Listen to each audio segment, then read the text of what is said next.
শুভ জন্মদিন to my মোটু মা।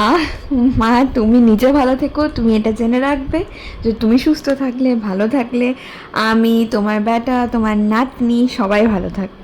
তো যাই হোক, সকালবেলায় উঠে মা আগে গোপালের জন্য পায়েস করে পুজো দিয়ে নিয়েছে। এখানে আমি আর মা দুজনেই প্যাক লাগিয়েছিলাম মুখে। এরপরে আমরা গেছিলাম একটু দক্ষিণেশ্বর। লাডো ঘুম থেকে উঠে গেছিলো বলে ওকেও নিয়ে গেছি। যখন ওর জ্বর হয়েছিল তখন আমি মাকে মেনেছিলাম, তারপরে আর যাওয়াই হয়নি। তো ভাবলাম আজকের মতো শুভ দিন আর হয় না। ওখান থেকে ফিরে এসে দেখি মায়ের বান্ধবী মানে আন্টি মাকে একটা গিফট দিতে এসছে, একটু মিষ্টি দিতে এসছে। যাই হোক, এখানে দিদুন তো দিদুনের ডিউটি করবে, যতই আমি মানে না বলি যে কাজ করো না, তাও তো লাডোকে এখানে চান করিয়ে নিয়েছে। আর আজকে রান্নাটা পুরোটাই আমি করেছিলাম, যেহেতু আজকে ওকে অফিস যেতেই হয়েছিল এমার্জেন্সি কারণে। তো ফ্রাইড রাইস আর চিকেন করেছিলাম, মায়ের ফেভারিট। এদিকে অরিওর যেহেতু এবছর ভ্যাকসিনটা বাকি ছিল, তো ওর ডক্টর চলে এসেছিলো ভ্যাকসিন দিতে।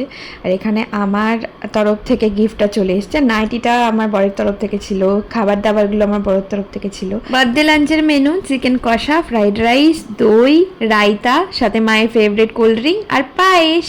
ব্যাস,